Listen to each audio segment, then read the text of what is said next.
All right. Today we're going to be talking about piezoelectric sensing.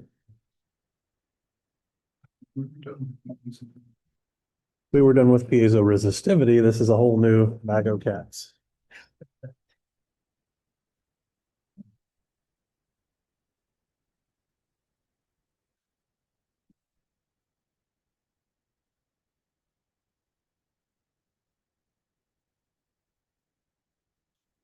So the first thing that we're going to talk about is the piezoelectric effect. Okay.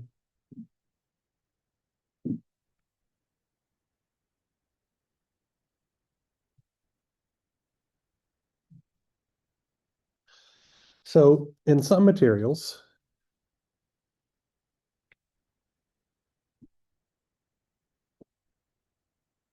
mechanical deformations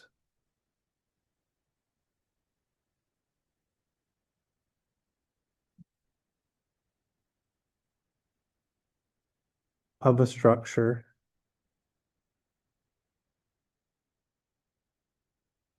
result in the generation of an electric field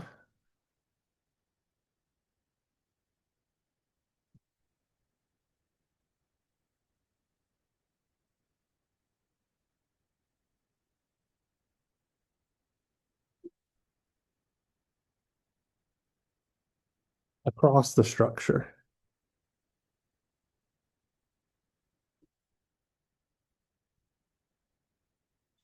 And this is what's known as the direct effect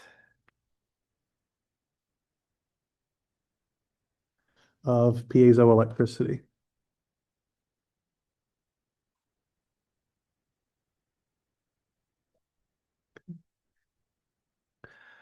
In these same materials,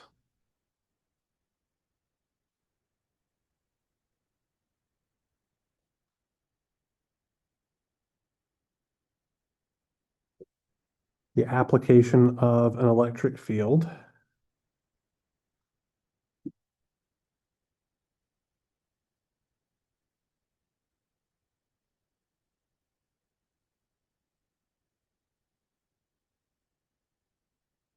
across the structure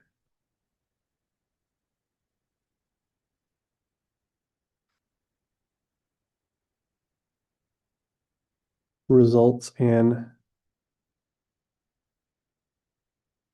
mechanical deformation.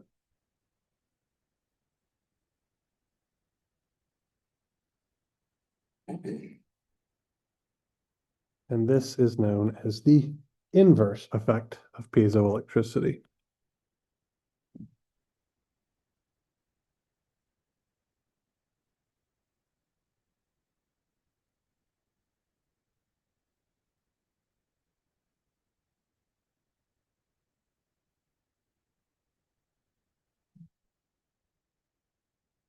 So essentially, with a piezoelectric material, if we squeeze it, it generates a voltage, or if we apply a voltage across the material, it generates a mechanical deformation. So a positive voltage might cause the material to expand, a negative voltage might cause the material to contract, right? Since we're dealing with sensing here, we're going to be focusing on the direct effect of piezoelectricity, meaning whenever we undergo any stress or strain, we'll generate some electrical signal that will be in some way, shape, or form proportional to the amount of mechanical deformation that was experienced. Later on in the class, when we start talking about various MEMS actuators, then we'll focus on the inverse effect where we apply voltages in order to cause mechanical deformations. Okay. So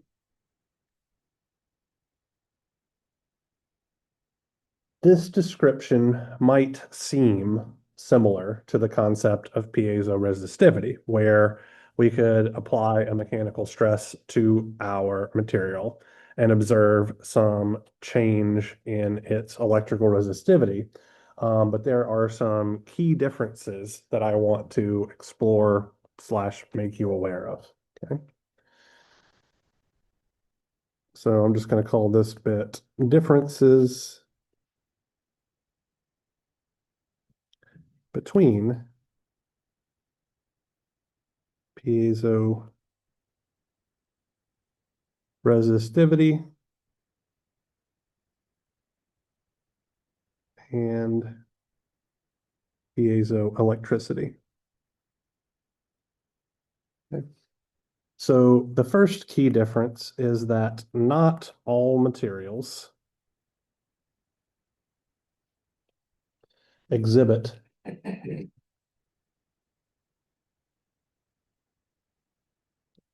the piezoelectric effect.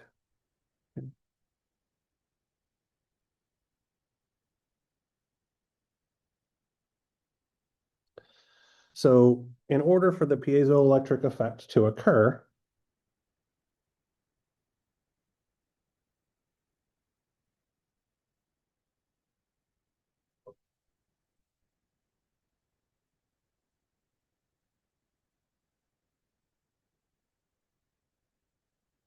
there must be some form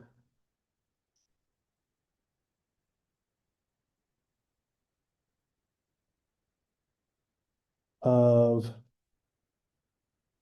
asymmetry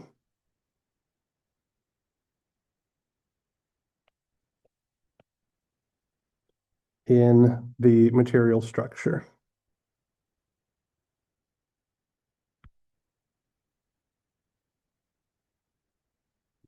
So I'm going to attempt to draw something like a face-centered, actually a body-centered cubic structure, which means I need to be able to draw a cube. So let me give that a whirl.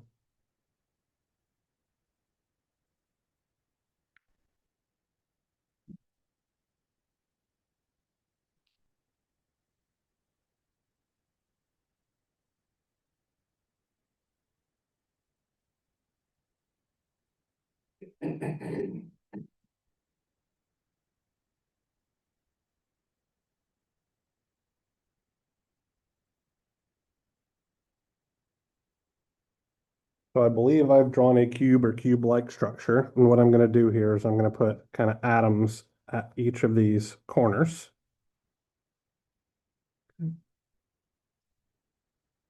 Like so. And then I'm also going to attempt to draw an atom that would be in the center of the body. So somewhere in the ballpark of here, right? So this structure is perfectly symmetrical. And so this would be an example of the structure of a generic non-piezoelectric material.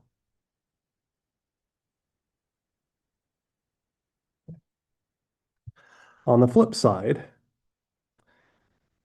we could do something like this. So taking our same basic cubic structure,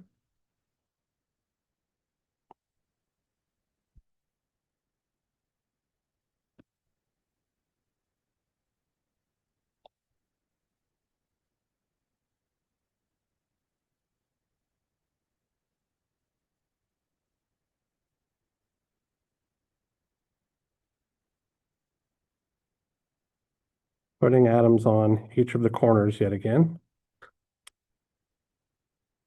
But if we take that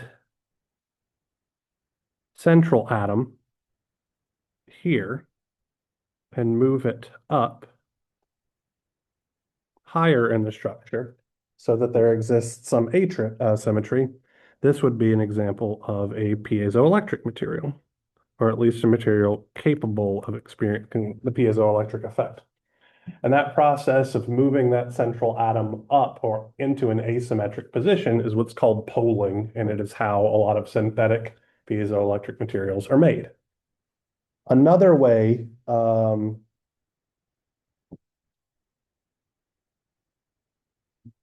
actually, let's talk about that poling property real quick. So to create piezoelectric materials,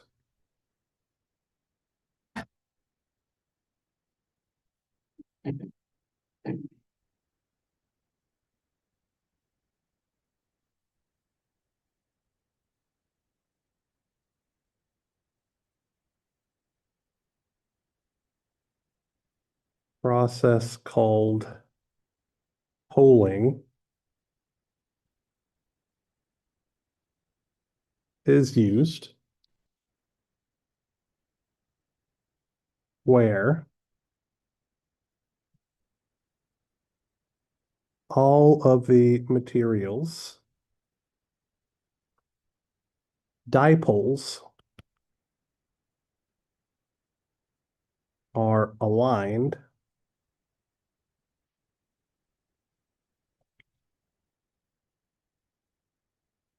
by subjecting the material to an external electric field. Okay. The material is then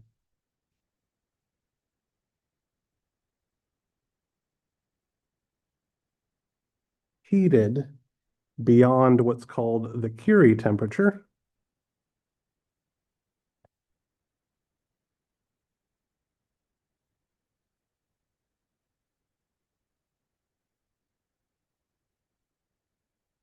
For those of you familiar with magnetics, you may remember that the Curie temperature is the temperature point at which a magnetic material ceases to behave as a magnetic material because you've essentially eliminated all of the grained boundaries that were keeping it magnetic. So that's exactly what's going on here. Okay. So there's another way to think about piezoelectricity, and it has to deal with charge asymmetry. Okay.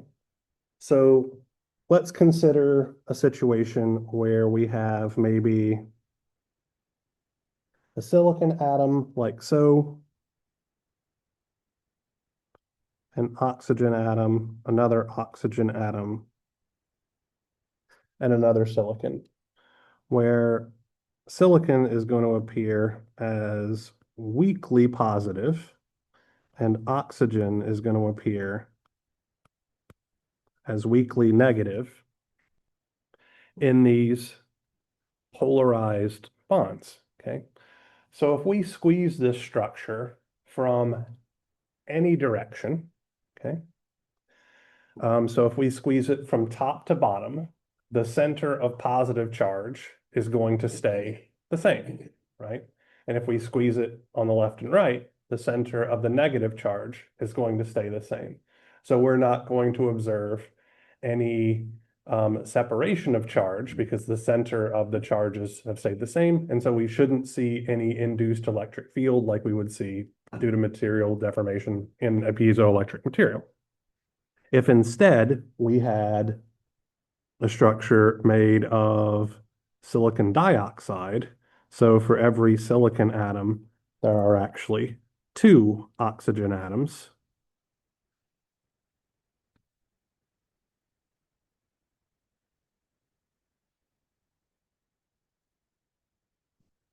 Like this, and we squeeze it, what we'll see is that like right now, our center of charge is in the exact middle, right? Well, if we squeeze this guy from the top, that's going to make the center of positive charge actually shift down. If we squeeze it from left to right, that's going to make the center of positive charge move to the left or right, right? So we're going to see that that center of charge moves, inducing an electric field and therefore giving us some form of piezoelectric signal that we could observe, okay? So some common piezoelectric materials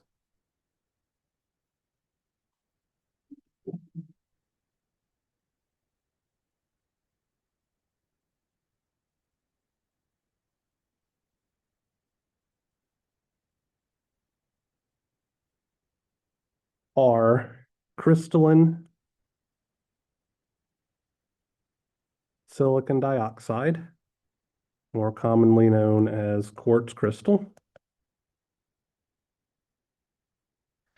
In fact, a lot of barbecue grills use a quartz crystal piezoelectric starter. You press it, it generates a spark because it can generate a pretty large voltage, practically no current whatsoever, but a large enough voltage with that mechanical deformation to arc, cause a spark, light your grill, so on and so forth, right? Then we might have zinc oxide.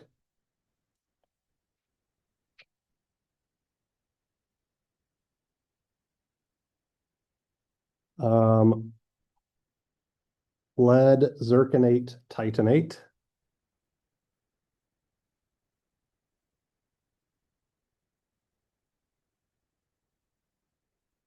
So this would be like PZT4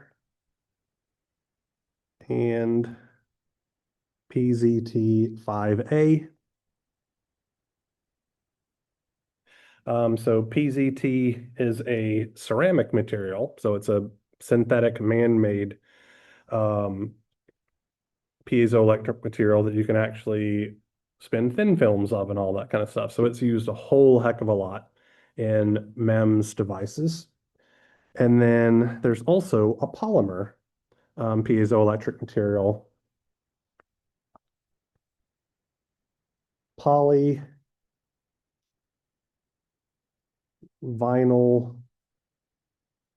idine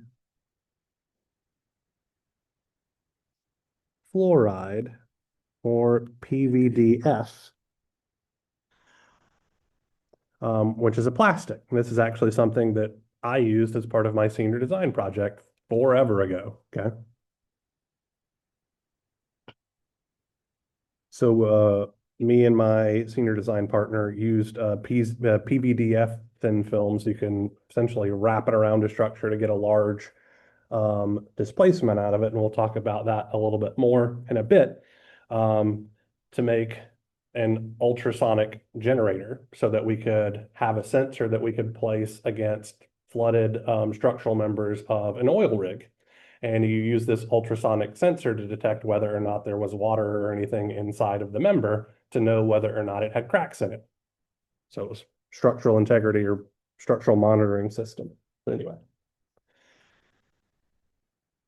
Another big difference between piezoelectric materials and piezo-resistive materials are that piezoelectric materials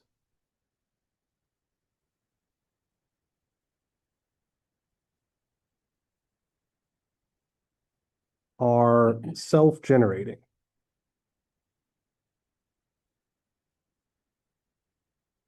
So essentially, in all of our measurement schemes that we looked at in our last class meeting dealing with piezo-resistive sensors, we had to implement some sort of either DC bias voltage or DC bias current in order to generate an output signal that was proportional to the mechanical deformation. Well, a piezoelectric material does not need that external bias signal because when it experiences a mechanical deformation, it generates its own electric field. Okay. So we can say that because mechanical deformation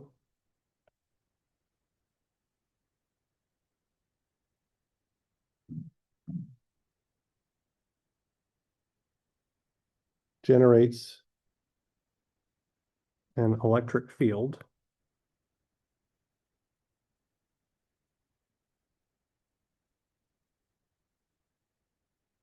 so dipole movement, let me write this better,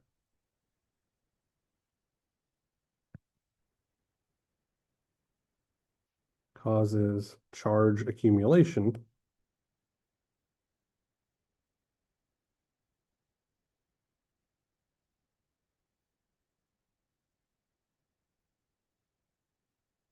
external biasing with currents slash voltages is not necessary. Goodness gracious.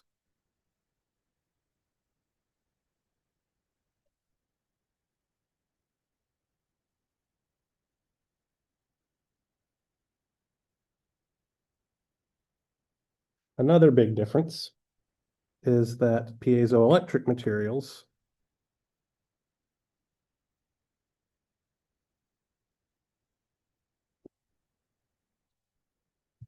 cannot be used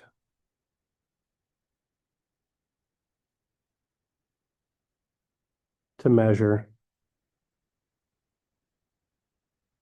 DC or time invariant quantities.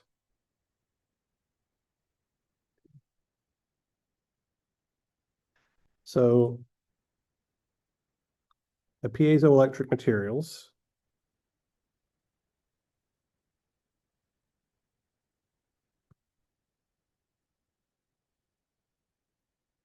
response is caused by a change in the material's shape.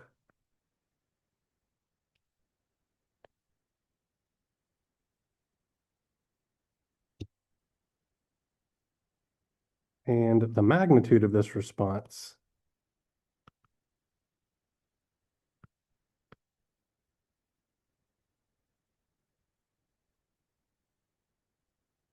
is proportional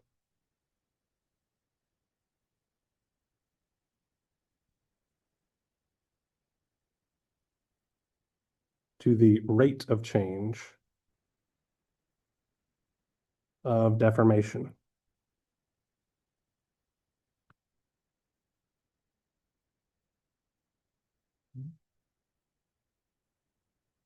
So if we want to consistently generate a signal with a piezoelectric material, we have to consistently deform the material, right? If we were to just squeeze the material once, it will generate an impulse that will exponentially decay out. In order to keep that signal, we need to continuously deform.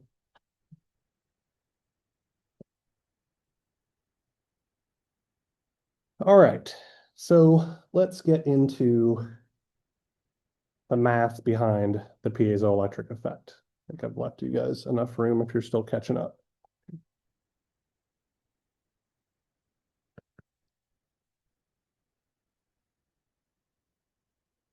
So mathematically,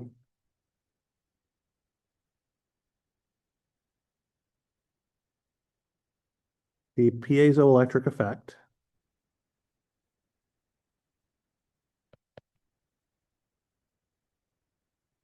is described by the following equations.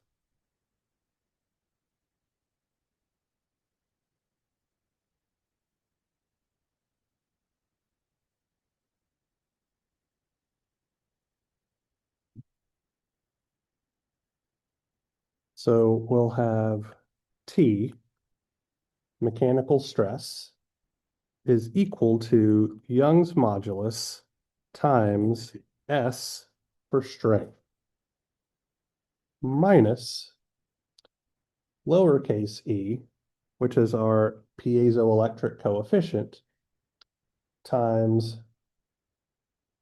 and I'm going to do this as kind of an uppercase script e, which will be for electric field. Okay. So let me just spell all this stuff out. We've got stress here.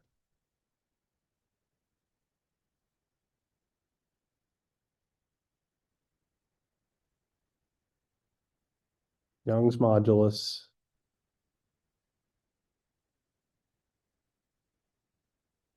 strain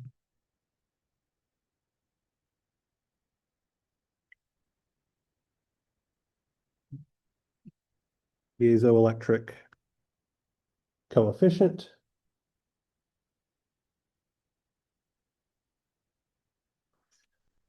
and our piezoelectric coefficient will usually have units of coulombs per meter squared. And then our electric field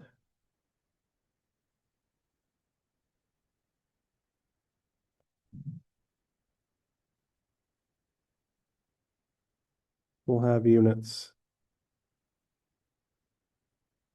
of volts per meter. And then we'll have a second coupled equation, D,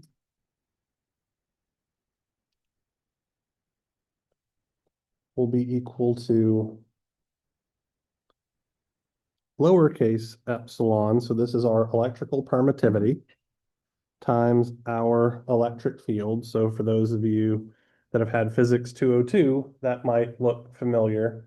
D is equal to epsilon E. D is the electric displacement vector. You use that when you're talking about polarized electric materials. And then we're going to add to this our piezoelectric coefficient E times our strain S. So I'm just going to make a couple of more annotations here. This is our electric displacement vector.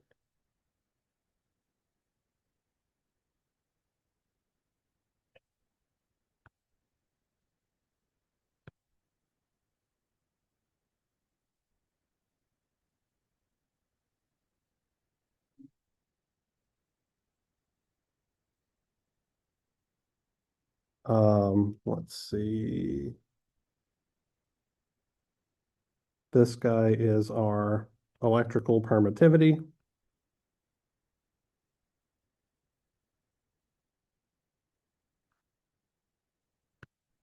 Permittivity. And then everything else has already been defined.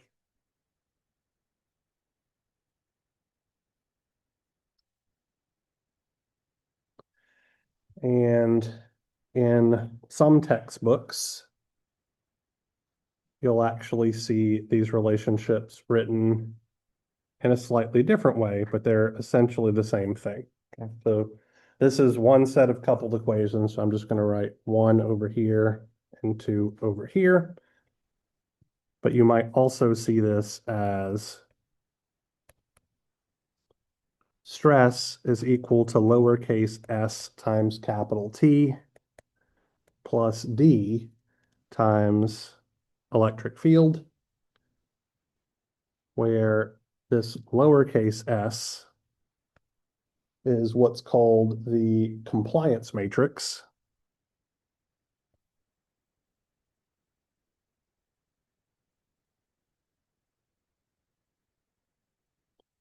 And this lowercase d is a piezoelectric coefficient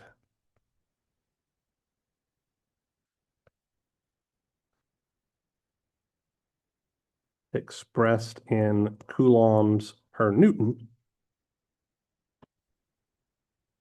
And then its coupled equation is going to be d is equal to lowercase d times t plus lowercase epsilon times script e, right? So these equations are essentially representing the same things, just expressing the piezoelectric coefficient in a different form with different units and then manipulating it. Okay. Yes. What units, what a electric coefficient? Coulombs per meter squared. When you're dealing with lowercase e, and coulombs per Newton when you're dealing with lowercase d.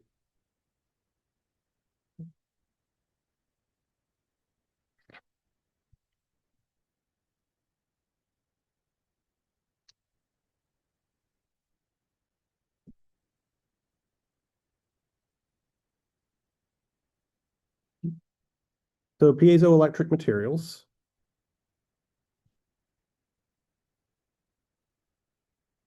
are anisotropic, meaning that direction is important.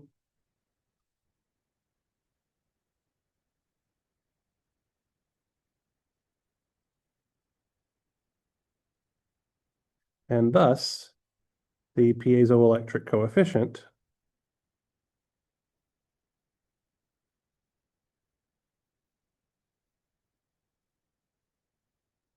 has a directional dependency.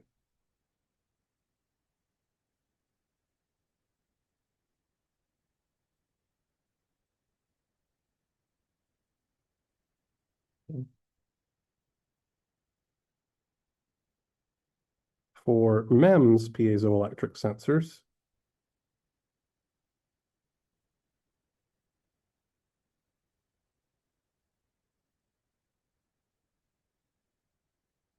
the majority of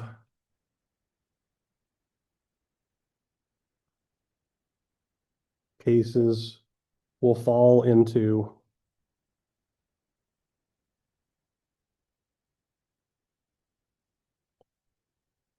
one of two categories.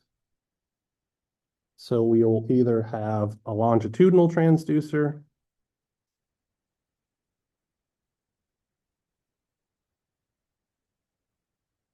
or transverse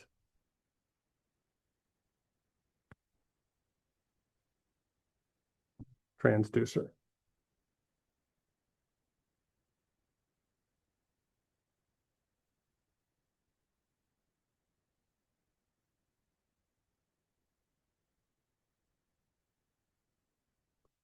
So we're going to talk about a longitudinal configuration first.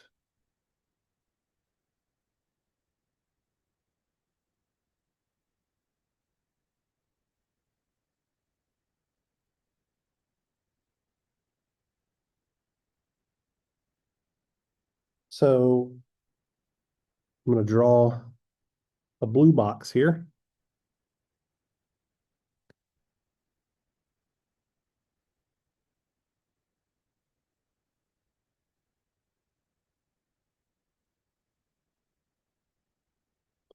And this blue box represents our piezoelectric material.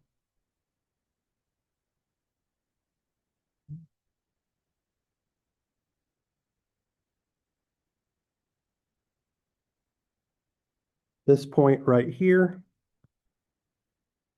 will be H over 2. And this point down here will be negative H over 2. I'm drawing it in that way so that we can exploit essentially the symmetry of the system. Okay. In order to get an electric signal out of this thing, we need to pattern an electrode on top of it. So I'm going to have some top electrode, which I'm drawing in purple.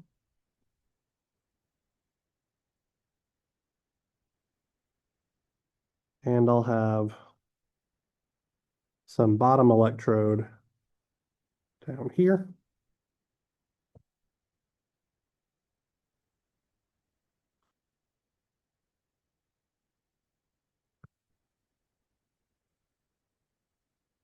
And I'm going to define a coordinate system for this guy.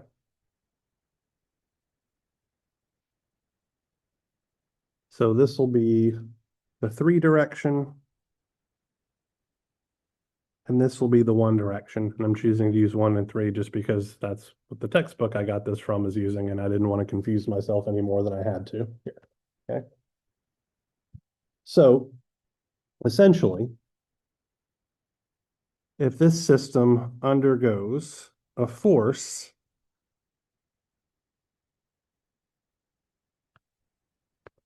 in the 3 direction like so, what we should observe is an electric displacement.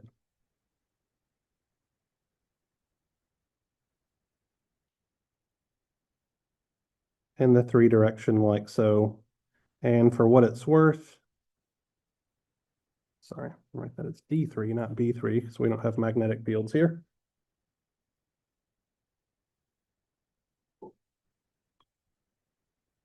Our electric field vector will be in the exact same direction, so that we should be able to observe some generated voltage with this system, right? So this isn't a voltage source, it's a voltage meter. Okay.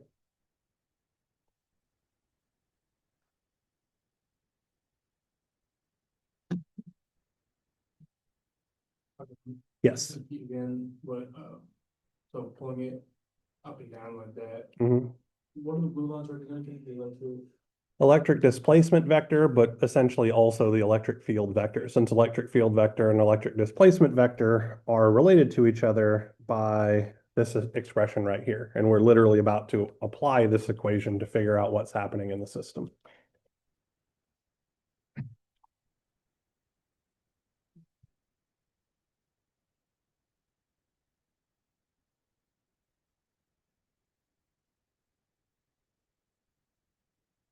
So in this configuration,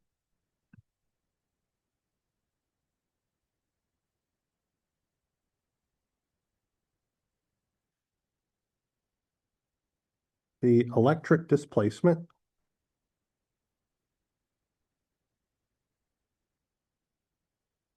caused by an applied strain or deformation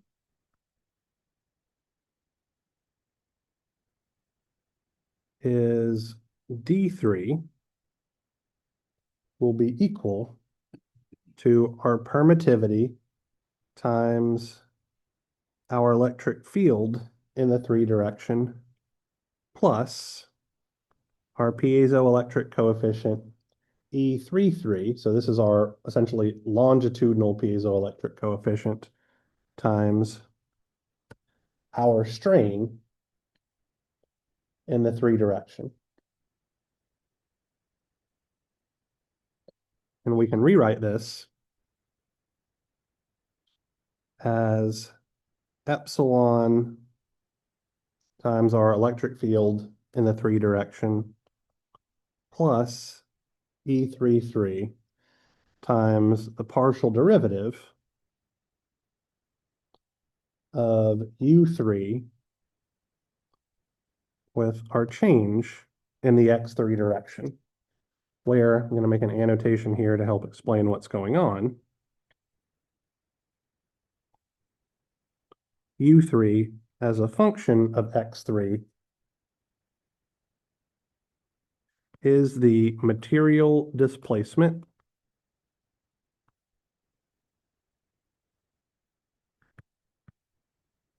in the 3 direction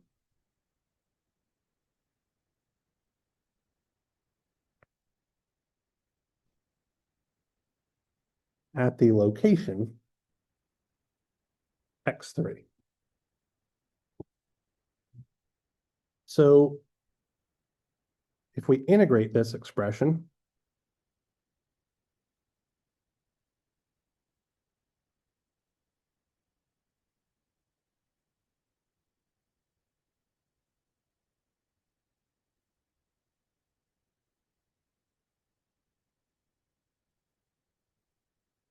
across the transducer, excuse me,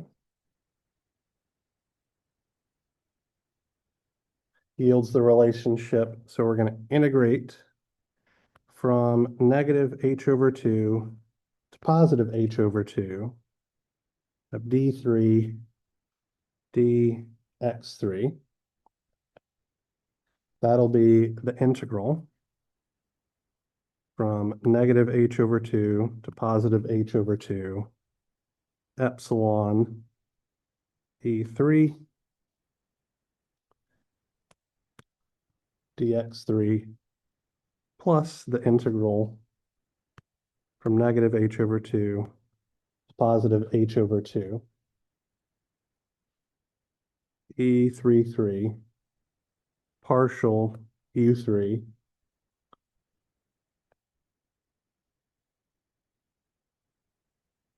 like so. And this is going to come out to be D3 times the total height of our transducer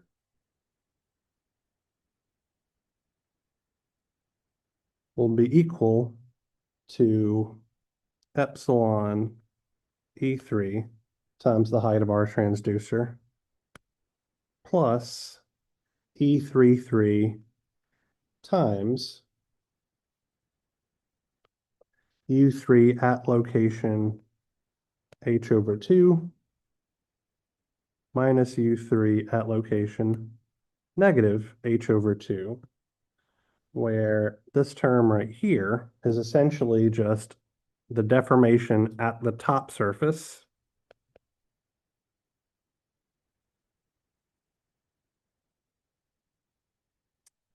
and this term right here is the deformation at the bottom surface.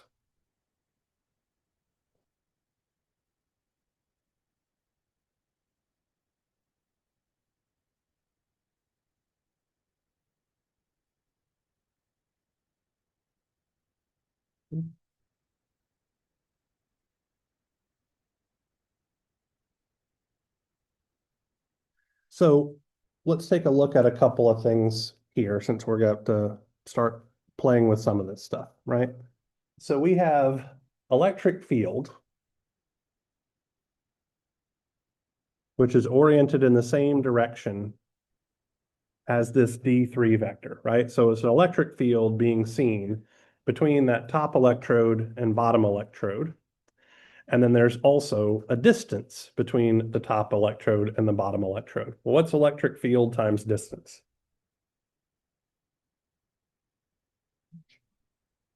What's the units of electric field? Distance is in meters. So if we have volts per meter times meters, we're getting voltage. So we know what our voltage is. Okay? So we can see essentially that we'll have D3 times H will be equal to our permittivity times our voltage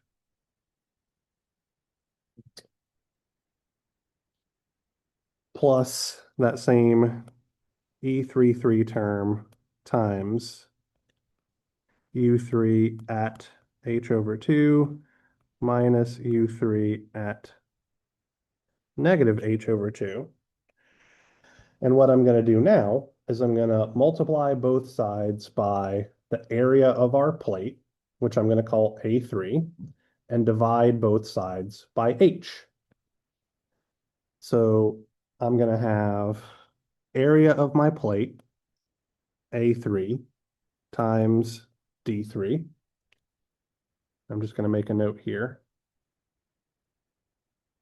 that this is our plate area. Will be equal to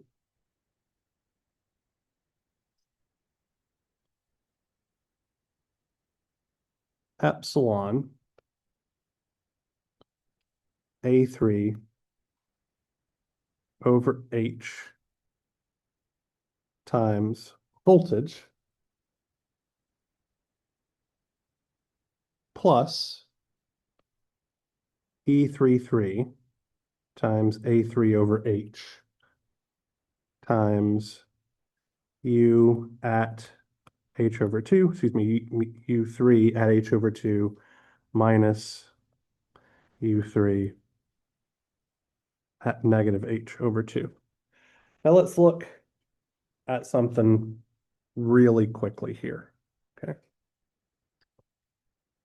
So we have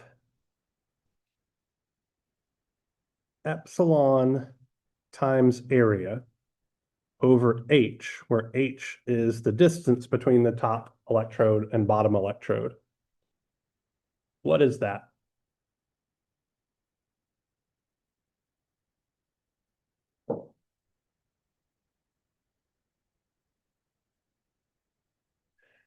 You guys remember the expression epsilon A over D? That's the capacitance of a parallel plate capacitor. Absolutely right. So this term right here literally represents capacitance. Okay? Because we look back at our picture, we have charge being stored between two parallel plates in this system, so we better believe there's going to be some capacitance, right? Well, what's capacitance times voltage?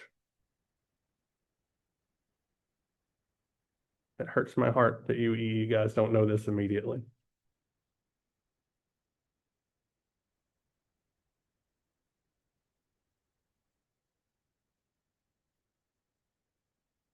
So let's look at things charge. There we go. Charge. Okay. So we have capacitance times voltage is equal to something. So this guy over here is just going to be charge. And this term on the right is also going to wind up being charge in some way, shape, or form. And it should make sense because our dimensions of our piezoelectric coefficient, which are in coulombs per meter squared, right? So we have coulombs per meter squared times meter squared over meters. So we have coulombs per meter times displacement in meters is just coulombs. So charge is equal to capacitance times voltage plus another charge term. Okay. Nothing super crazy there, except that we should remember that we can figure out current by taking the derivative of charge, right? So we can say that the current in our system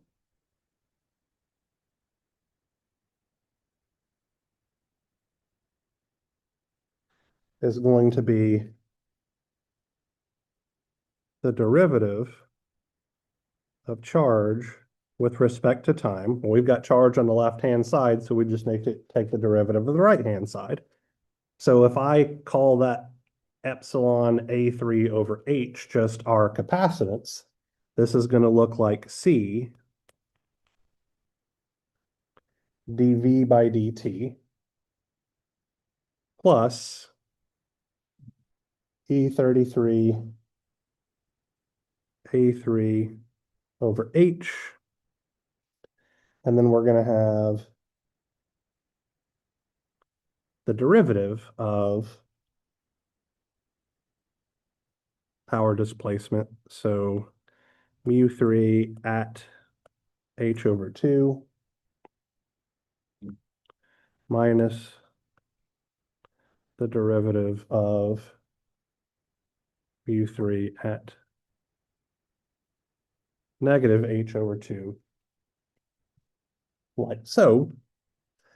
And moving into the S domain or the Laplacian domain,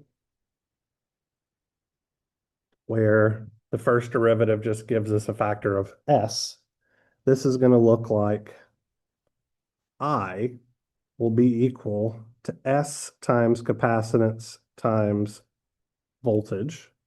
So this is going to be some generic AC current. Okay.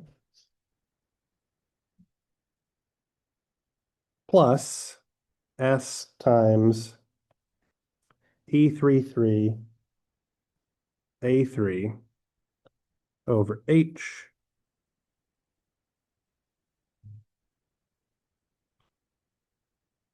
times mu3 over, excuse me, U3 over H, or excuse me, at H over 2 minus U3 at negative H over 2.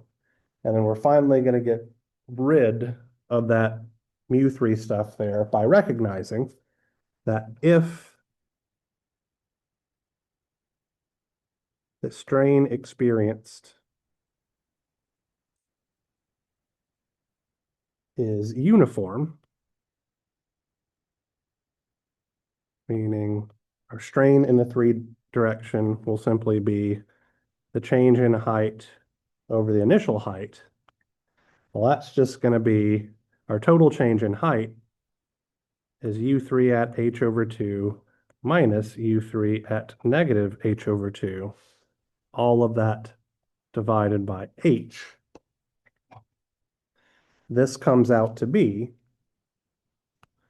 our current is SCV plus SE33 A3 times S3.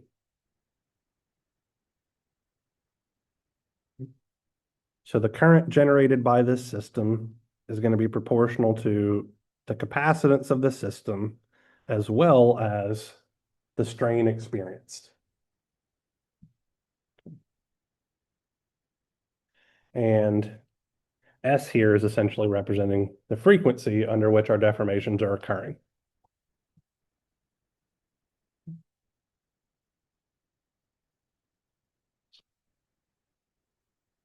So let's now handle transverse transducers.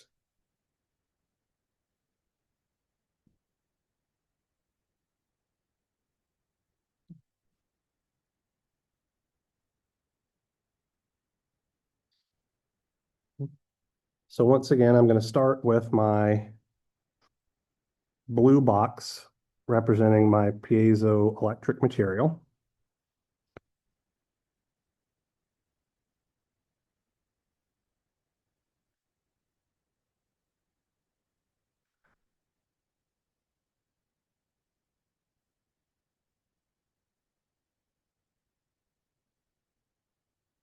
And I'm going to call this point negative L over 2 and this point positive L over 2. I'm going to put electrodes on this guy yet again. We've got some top electrode and some bottom electrode.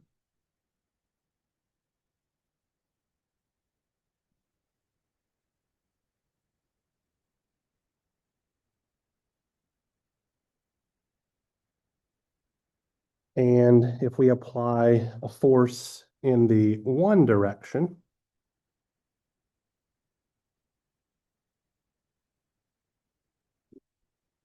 we should still observe some electric displacement in the three direction.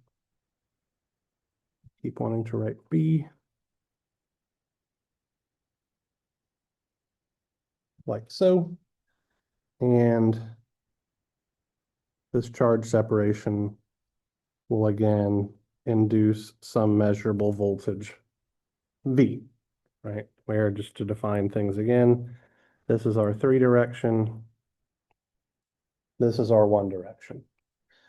So in this configuration,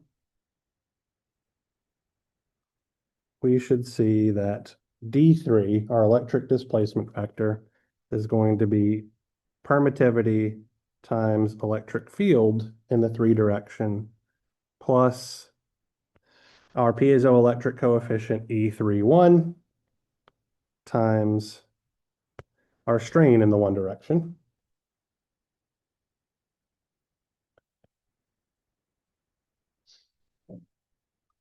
Which could be written as permittivity times E3 plus E31, the derivative of U1 with respect to the X1 direction.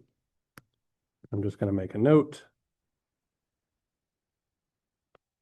U1 as a function of X1 is the material displacement in the one direction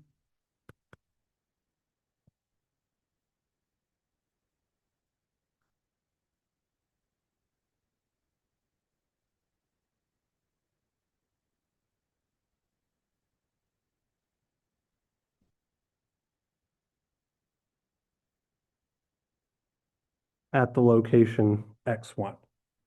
Now, from here until the end, the derivation is essentially the exact same thing that we just did, so I'm not going to bother making you guys suffer through all of that again. What we're going to find by following those derivation steps is that the current generated by our transducer will once again be SCV plus SE31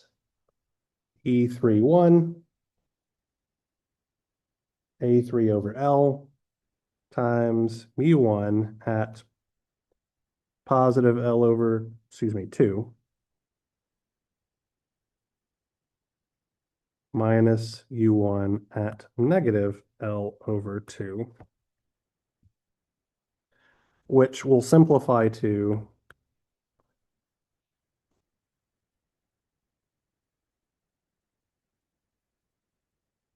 excuse me, not for ideal, for uniform strain in the one direction.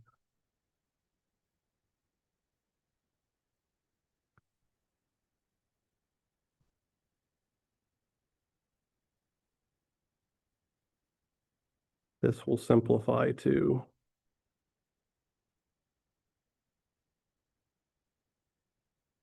I will be SCV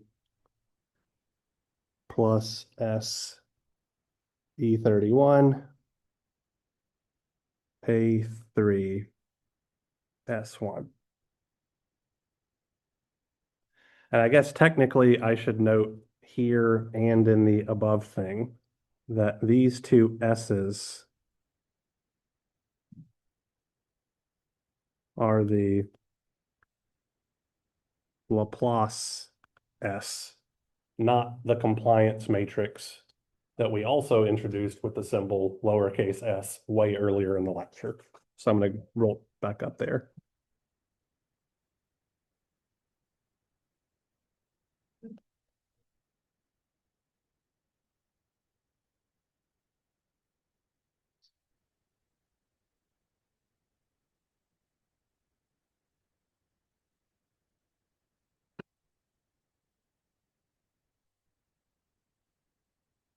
All right, I have a very small amount of notes left, so it looks like we're going to finish piezoelectric sensing today, which is great. So let's talk about piezoelectric sensing measurement.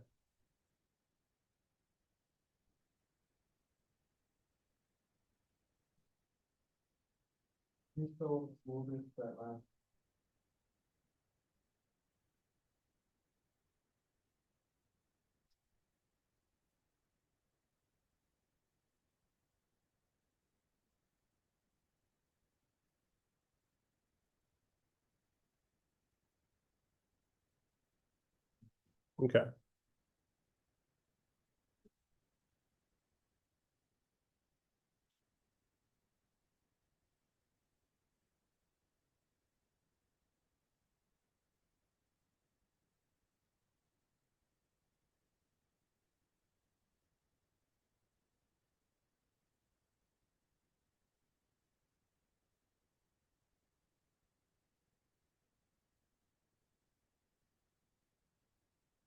So let's consider this system, okay? So I've got this box right here that I'm just going to label as piezo element. Okay.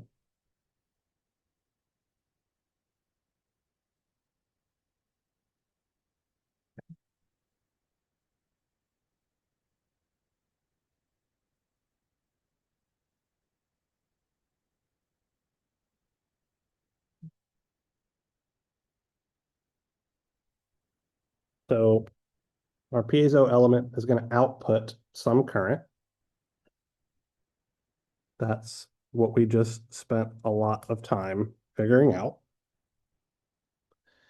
And we might take this current and essentially run it through a transimpedance amplifier, where you guys might recall a transimpedance amplifier takes current at the input and converts it into voltage at the output, right? So something that we can easily measure. So I'm going to run this into a transimpedance amplifier, which is just going to be essentially an op-amp circuit.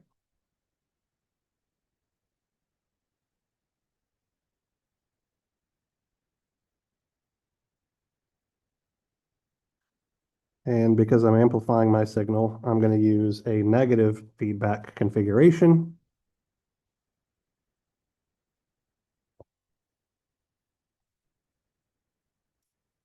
Where I'm going to have some capacitance in parallel with some resistance like so. And then this will be my output voltage over here.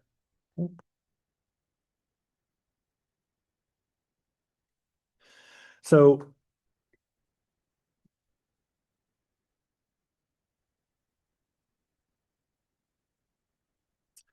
Are you non-EE types familiar with op amps at all? A little bit. A little. Just from circuits like the first one. Okay, well, that's great because that's really the only thing that we need for this, okay? So I'm going to remind you of the two ideal op amp rules really quick, okay? So ideal op amp rules, which will be applicable whenever we have a negative feedback system, which we absolutely have here. So the first rule is that no current can flow into the input terminals of the op amp.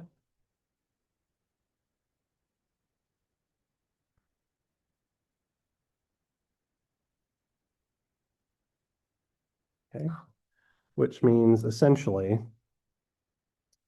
this current right here is going to be 0 amps. So the current flowing into the input terminal is going to be 0 amps. And then the second rule is that there can be no potential difference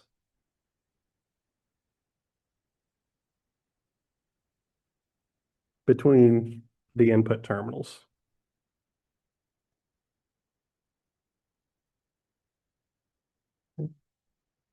Which means whatever voltage we have right here, what voltage do we have when we have connected something directly to ground? 0 volts. Has to be the same voltage we have right here. So essentially, our piezo element is grounded on both sides. So if we scroll up here to our current, that means that that first term, SCV, goes away. So our output signal will only be proportional to our strain. Right? So this current at the output is going to be proportional to the motional current term of our bit, where I'm calling this part right here the motional current, since it's the current that depends on the motion or deformation in the system. Okay. So loosely analyzing this circuit, we can then say that our output voltage is just going to be negative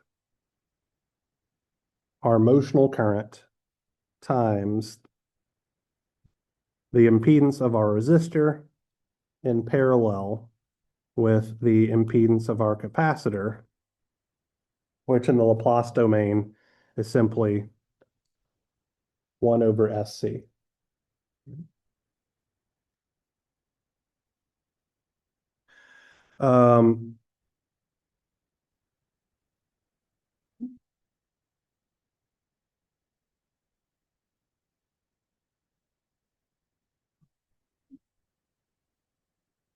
So that would look like essentially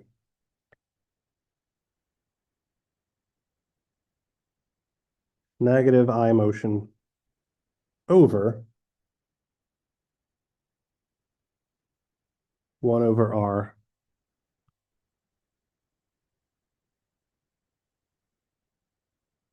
plus SC.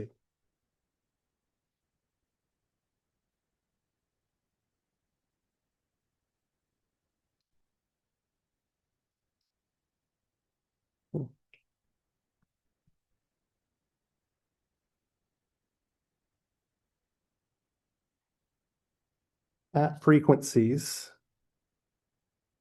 where omega, so if we're causing deformations at a frequency omega is much, much greater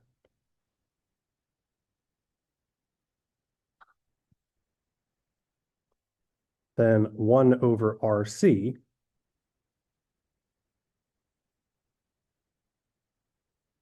then our output voltage will actually be approximately equal to negative I motion over SC. Well, if we plug in the expression for I motion, that'll be negative S times our piezoelectric coefficient. It'll be E33 if we have a longitudinal transducer, E31 if we have a transverse transducer. I'm just leaving it as E to make it as generic as possible, times our plate area times our strain divided by SC. We can see that our frequency essentially cancels out, and our output voltage is then directly proportional to negative EA strain over capacitance.